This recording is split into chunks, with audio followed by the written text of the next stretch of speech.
Good morning, good afternoon, good evening to you.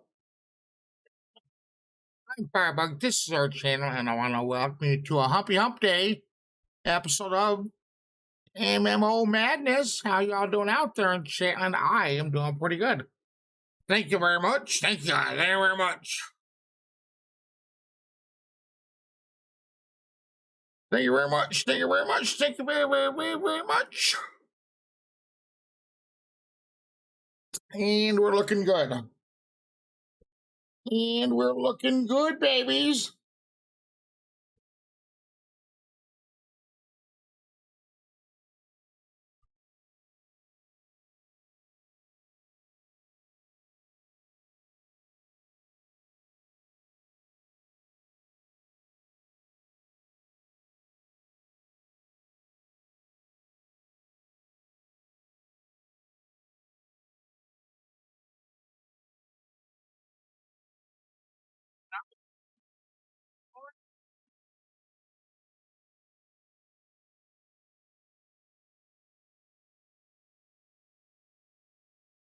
Oh.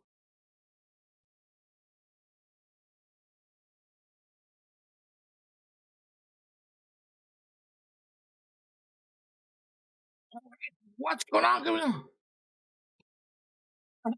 Thanks, Si. You're a real viewer in my book, no matter what, buddy. How you doing, Si? Good. All right, first of all, I gotta call Draco. Be right back. You literally just started your stream. He's my co-host, trying to make sure he's coming. You should have done that before starting your stream. Get your ass.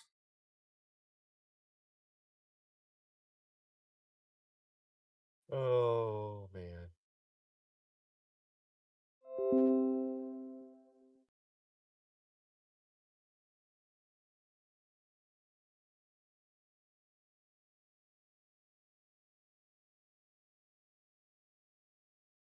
Go to smoke back at a few.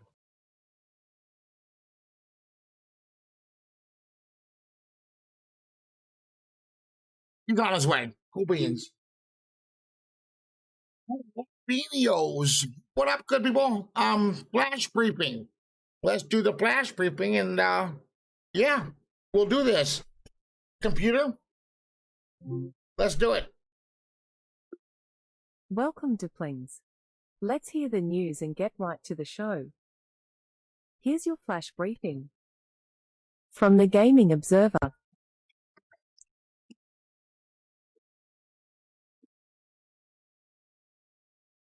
How's it going, everybody? Adrian here, and welcome back to the Gaming Observer Daily News Updates for Thursday, October the 14th. Hello, everybody. Hope you're doing well. And we have just a few stories today, nothing too big. Let's get into it. First thing I would love to talk about is Final Fantasy XIV, because game director Naoki Yoshida has recently revealed that the game has surpassed 24 million registered players. Damn. Now, I don't know if that means of all time or, concurrently, because it is a subscription-based game. But either way, very big achievement for them. And it has also become the most profitable game in the franchise, which kind of makes sense because, people have been playing it for 10 years, whereas most other Final Fantasy games are just a single-player campaign. Anyway, we do know some other numbers as well, which really show that the game has had some pretty steady growth over the past decade.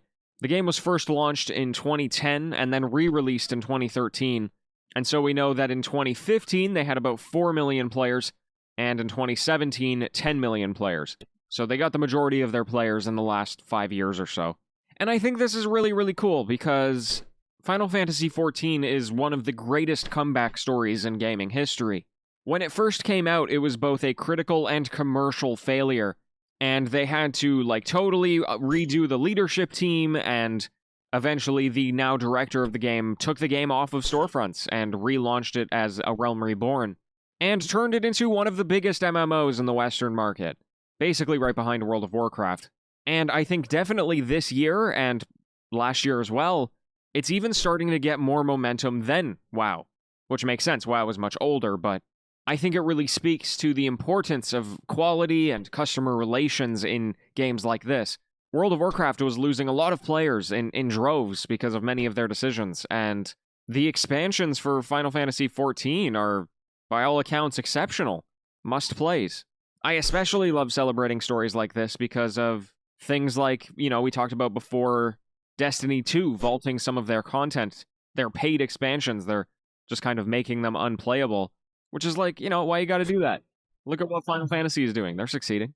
So anyway, very happy for this game, and if you want to try it, it has a very extensive trial, which includes like hundreds of hours of gameplay, so do not be put off by the monthly price tag until you've sunk your teeth into the game, as is.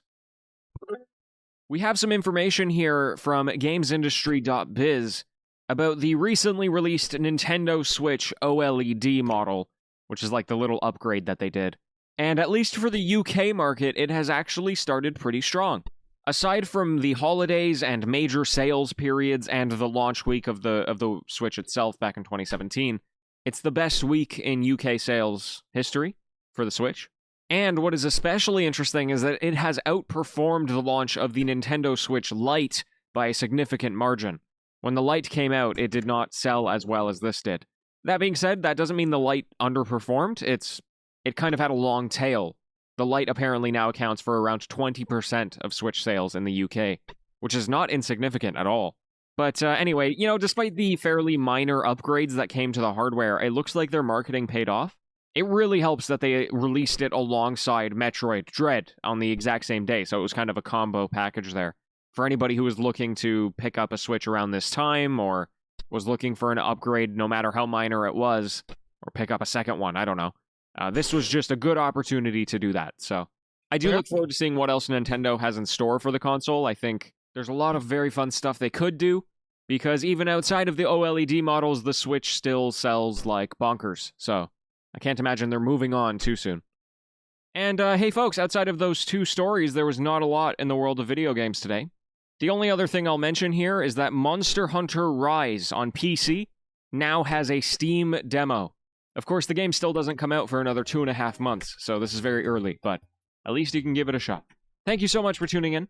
I also want to give a huge thank you and shout out to Tora, who is a teacher and actually uses this show in her classroom. Isn't that so cool?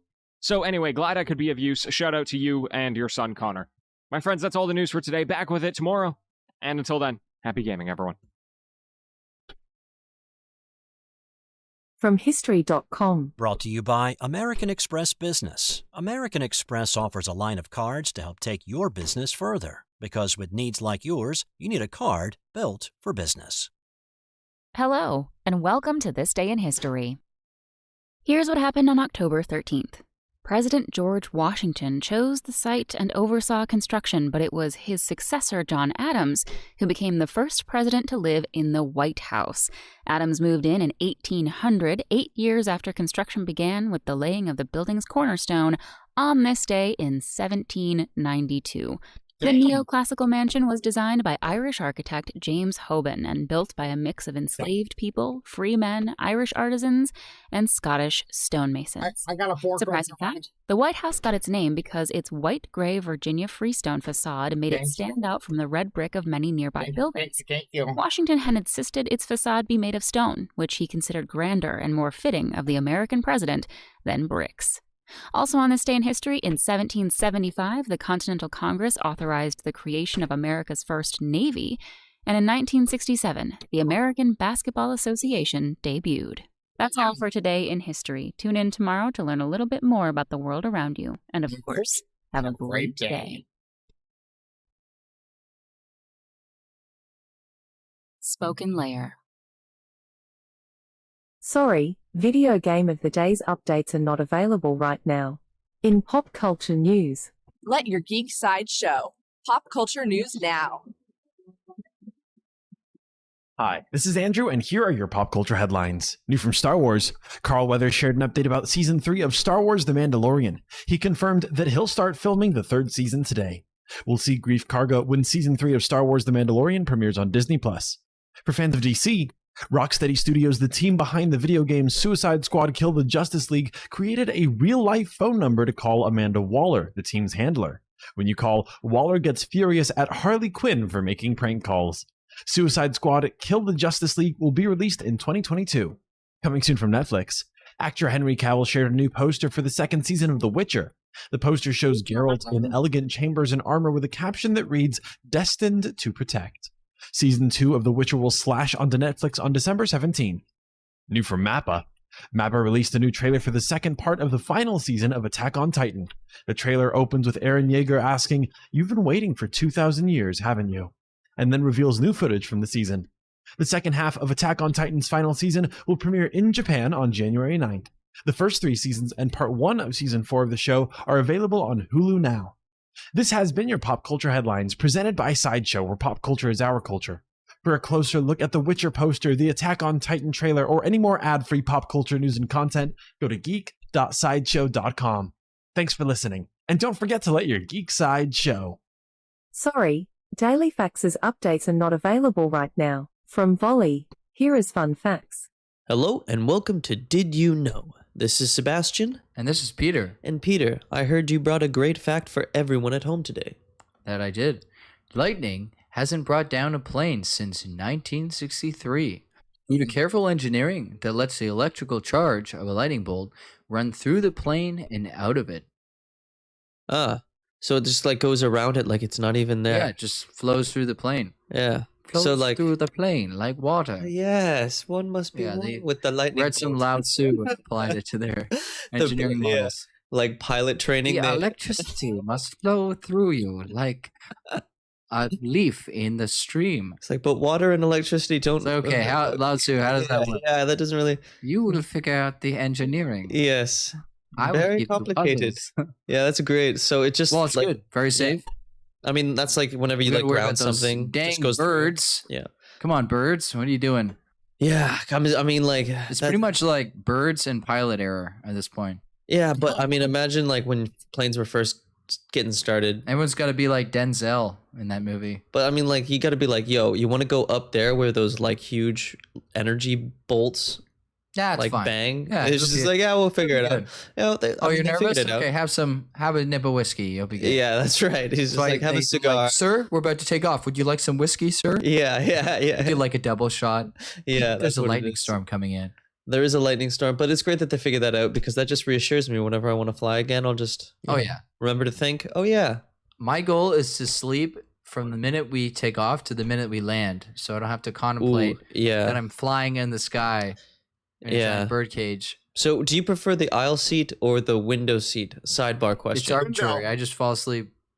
Yeah, but if I don't like the aisle seat because if someone's on the window seat, they have to like scooch past you, and that wakes you up. Well, okay, so there's like a hierarchy for traveling. Like the best people to sit beside is usually old people. Yeah, because they're just quiet and they fall asleep. They don't make too much noise. Yeah, and then like worse than that, it's like a gabby couple. Yeah, that's always kind of so. Yeah, then you get the evergreen. Really large person. Because I just get the untamed bladder. That's what I get. Like I get people that have to go to the bathroom all the time. Don't underestimate the really large person because they take up like a seat and a half. Yeah. So they take up some of your seat. Yeah. And then there's the evergreen crying baby. Oh. You ever get the large person and crying baby? Well, that's that's like a solar eclipse and a lunar eclipse happening at the same time. It really sucks. Yeah. Yeah, it's not good. Yeah, people freak out. Like, oh god. Yeah. Tensions go high. Sidebar question. All right. So that fact again is lightning hasn't brought down a plane since 1963 due to careful engineering that lets the electrical charge of a lightning bolt run through the plane and out of it. Cool. That's it for today's episode of Did You Know? Your daily fun fact show. From IGN.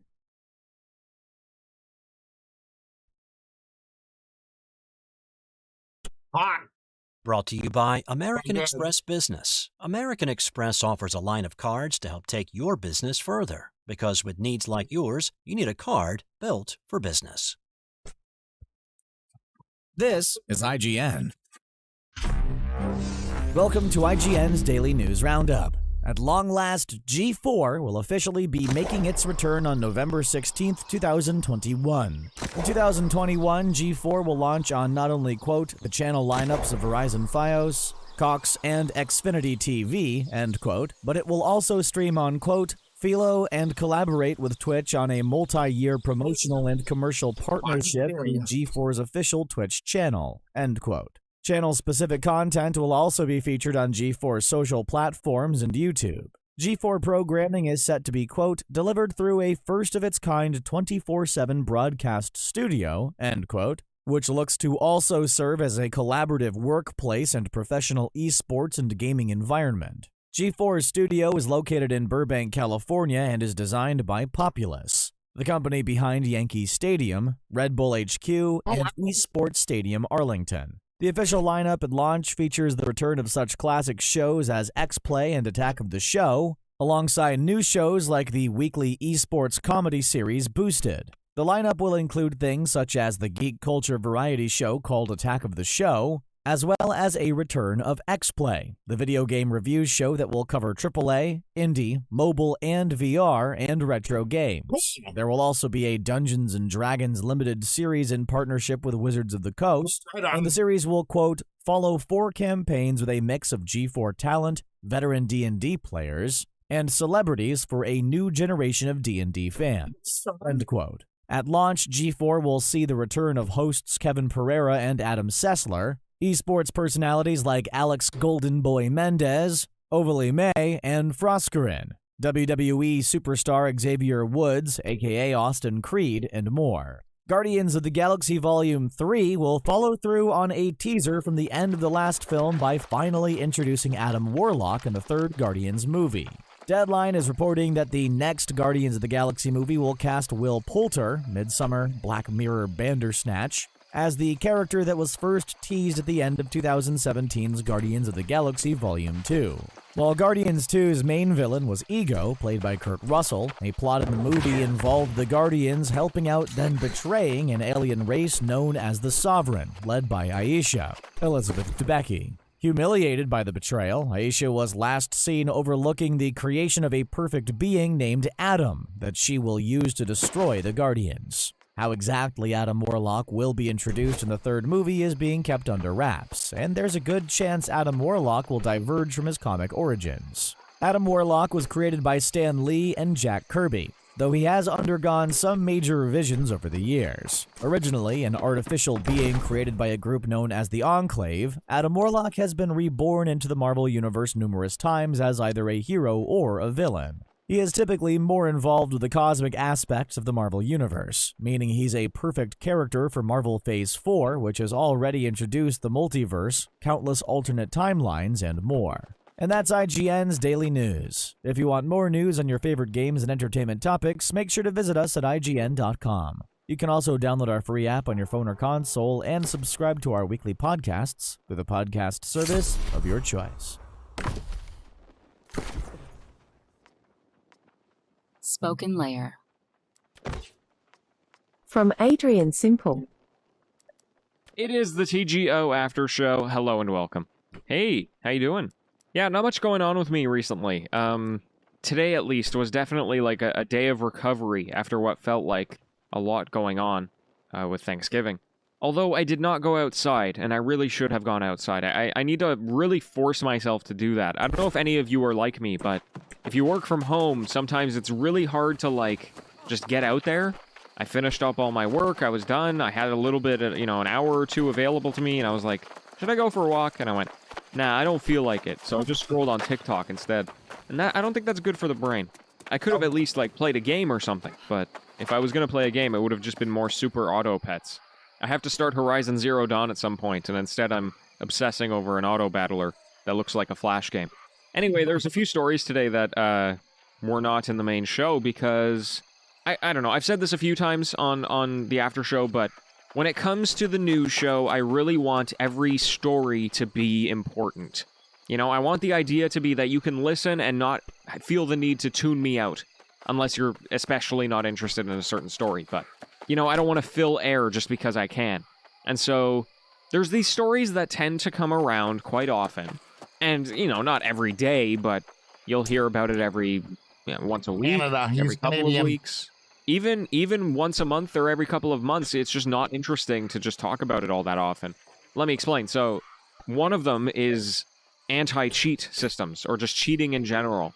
It seems like developers and publishers are constantly trying to come up with ways to stop people from cheating, obviously in online multiplayer competitive games. So today we had Activision coming out detailing its latest anti-cheat software called Ricochet, intended for the Call of Duty franchise. And like, I could have talked about that, but they didn't really say anything different. Every time a company is like, hey, we have a new anti-cheat methodology, I don't know that there's so much that is interesting in there for a general audience, besides being like, maybe the game will be safer from now on, who knows? So that's one of them, right? Like, you'll see that story pop up every now and then, and I'm like, it's just not interesting. And then the other one is new studios being formed. So I will talk about this every now and then if it's like a particularly notable person, right? Like I talked about Haven and Jade Raymond. That was a very big one, especially because they had a partnership with PlayStation. But there was a studio formed today called Possibility Space, which had a number of important people. Don't get me wrong. The person who made it was the founder of Undead Labs, who made State of Decay. His name is Jeff Strain. He was also the co-founder of ArenaNet, who made the Guild Wars games. They got acquired. So, okay, big founder of the studio. They have the visual director in Jane Eng, who was an environment artist on Firewatch. They were the artist on Half-Life Alyx, very well known in the industry. The former editor-in-chief of Waypoint, Austin Walker, he's going to be their IP director, I think is the proper name. He's a big name in the industry, so I don't know. Anyway, pretty big deal, but again, like, what else is there to say besides, like, a studio is opening, we don't know what they're doing, we don't know anything about what they're making, we just know that there's people who are collecting to do something, and it's cool if you know the people, but if you don't know the people, then it's like, yeah, I can't wait to see something in 3 years.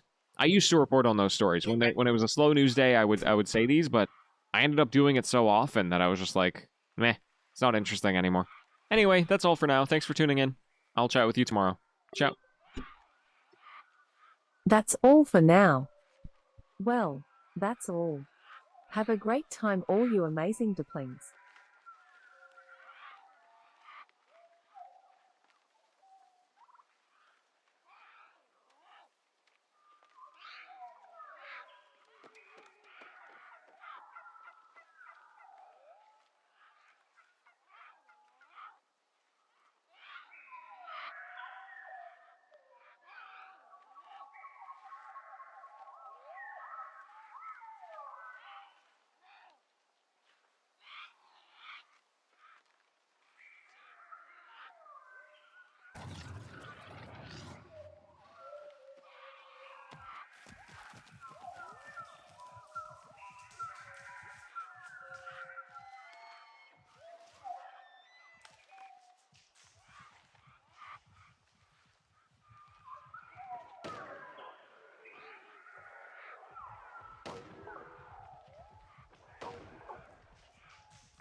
Hello. I just got sick.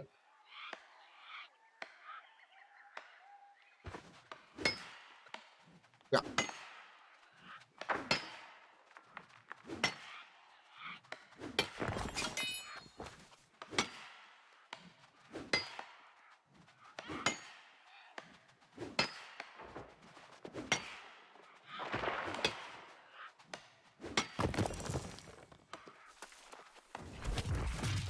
Just realized I was on mute. That sucks, man. I'm gonna follow On your through. fucking stomach.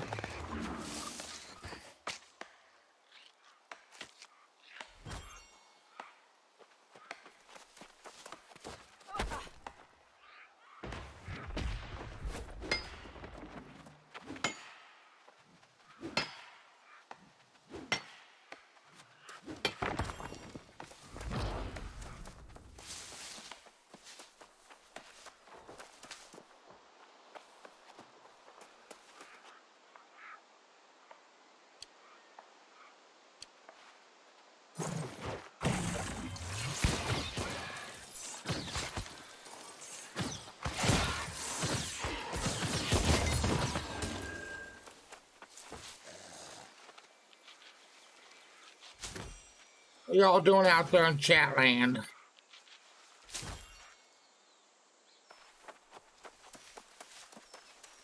Living our best lives. Right on.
How y'all doing out there in Chatland, my good friends and neighbors? We're just gonna wait until Draco gets here. Hopefully I can last a little bit longer. Most of y'all know what happens when I do my little stomach throwing up thing. Trying to push through. Usually you just log off right away. trying to push through. Awesome, man. And you need to reset voice your wavelength.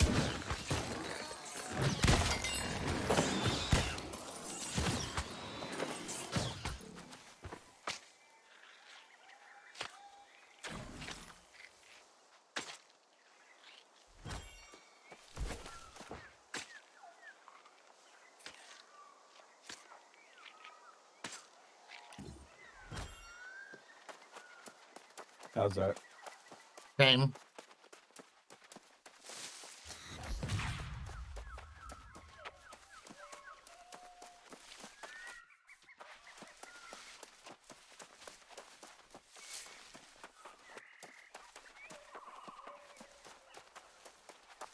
And now? There we go. All right.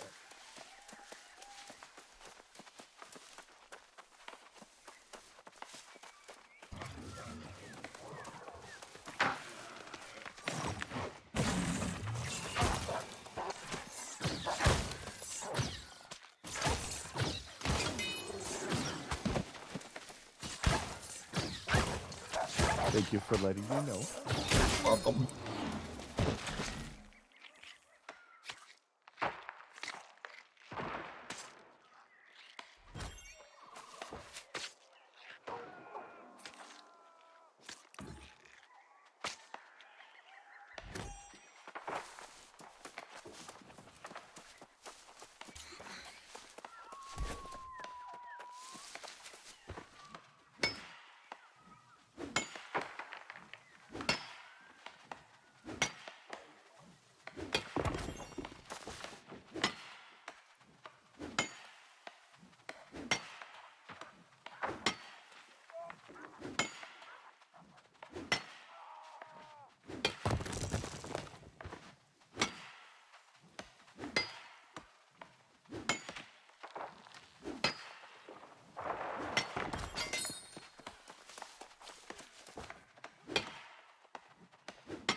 Oh, 40, 40, 40.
Remember that Game Glass service I have for my tablet aside for Star Citizen?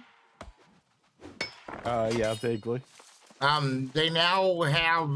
They just mentioned it at CitizenCon, and I saw the ad for it today. They have officially licensed Star Citizen shards, which a shard is a screen and a setup, and they look like the in-game stuff. It's pretty cool. Okay. I know you don't care, but I do. Does it cost money? Yeah. Then you're right, I don't care.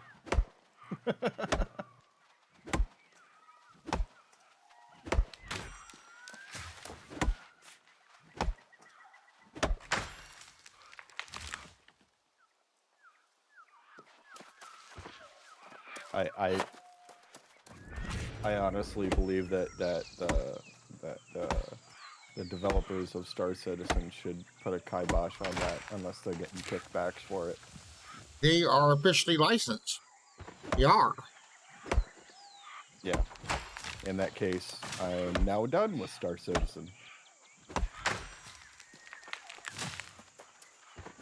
Why?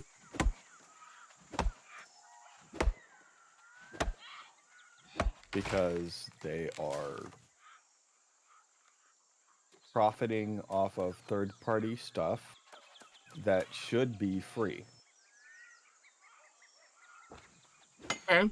They already make their own money off of what's in-game, an exorbitant amount of money, by the way. They charge way too fucking much in the first place.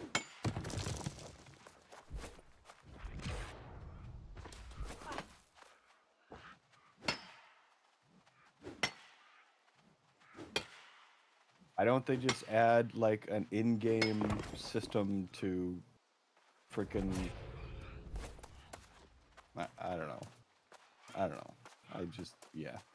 That's fucking bullshit.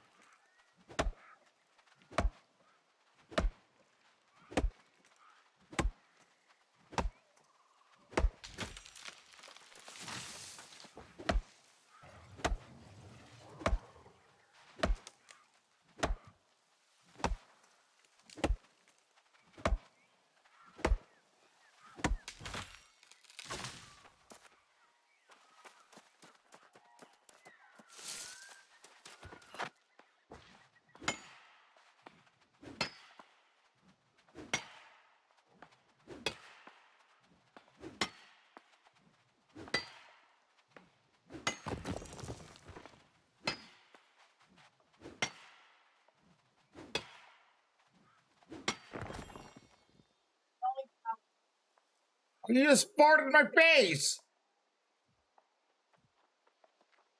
That was really good, Pin, but I threw it all up. My stupid stomach. But it was really, really good. Thank you for cooking.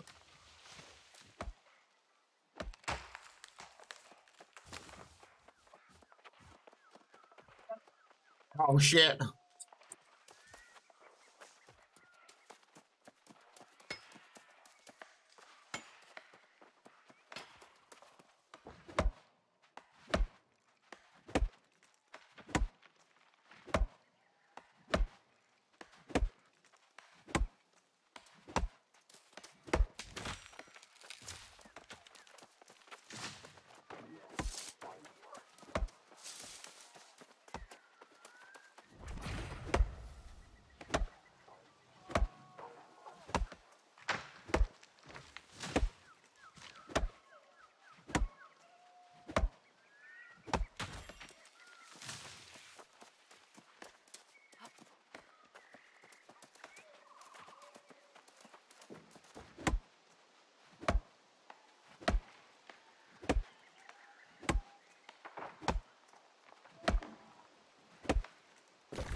Doing some crafting, good people.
Okay, where's Arcana at?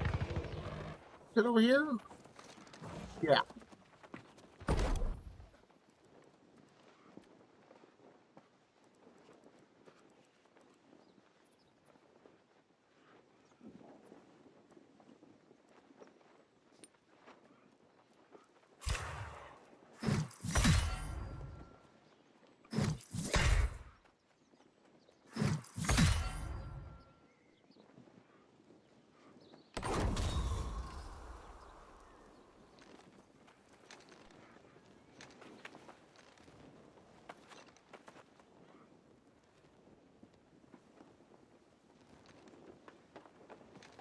Hey, Sky, how you doing, babe? You sure are working hard. Hi, Kobe. You sure are working hard advertising Sidewalks Crunchies. Super proud of all the work I see from you, babe. Super proud of ya.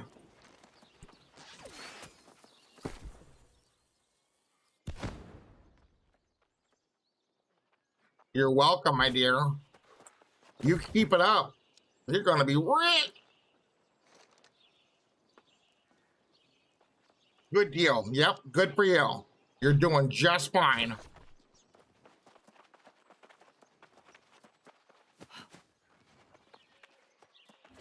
I shared one of yours today.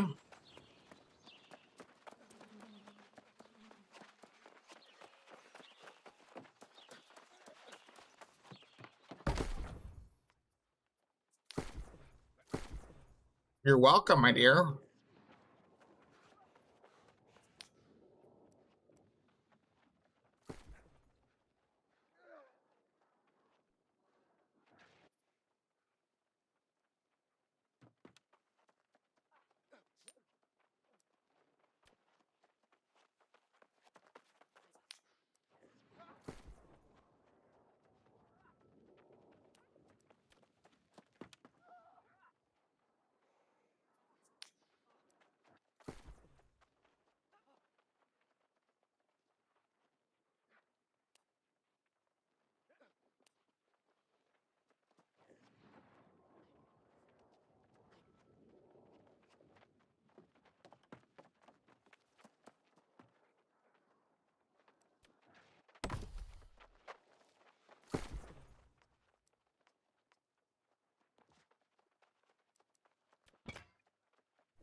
You are welcome, my dear.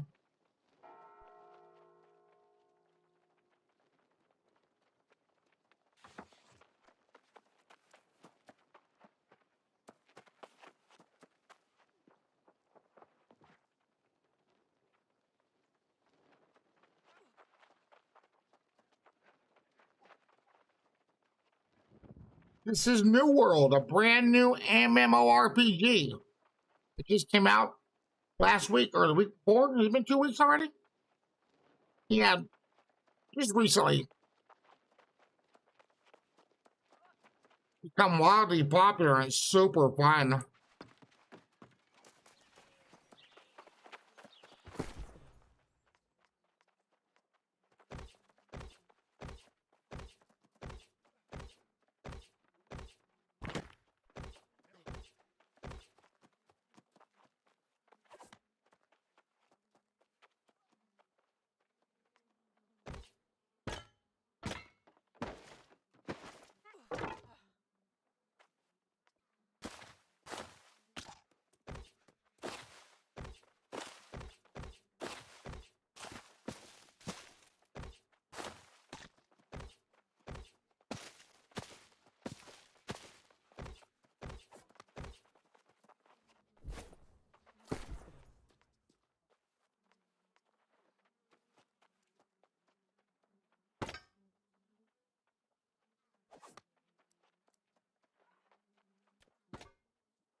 So, what are you up to today, Sky?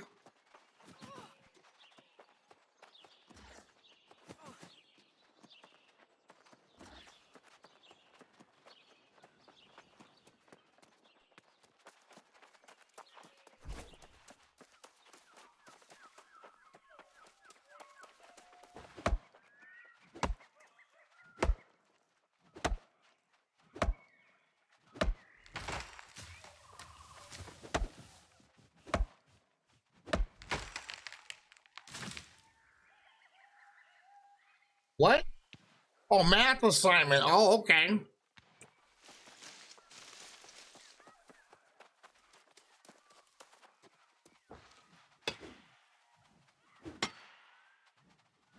You like math?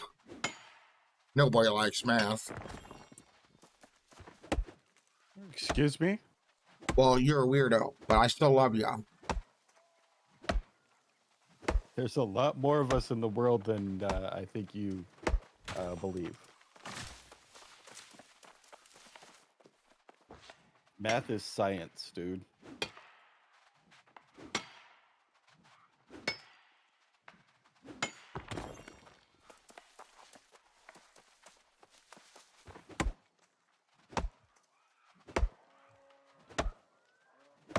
No, this guy goes, no, I do not.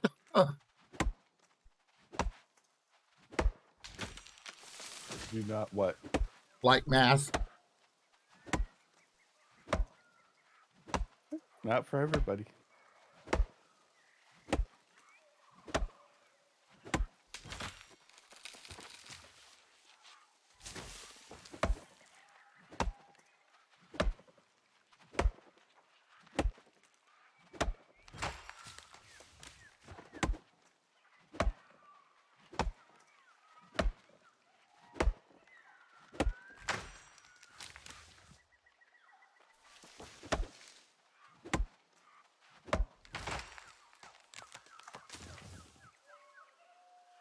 Okay. I'm gonna go smoke my cigarette. Be right back. Don't go anywhere, Sky. Be right back.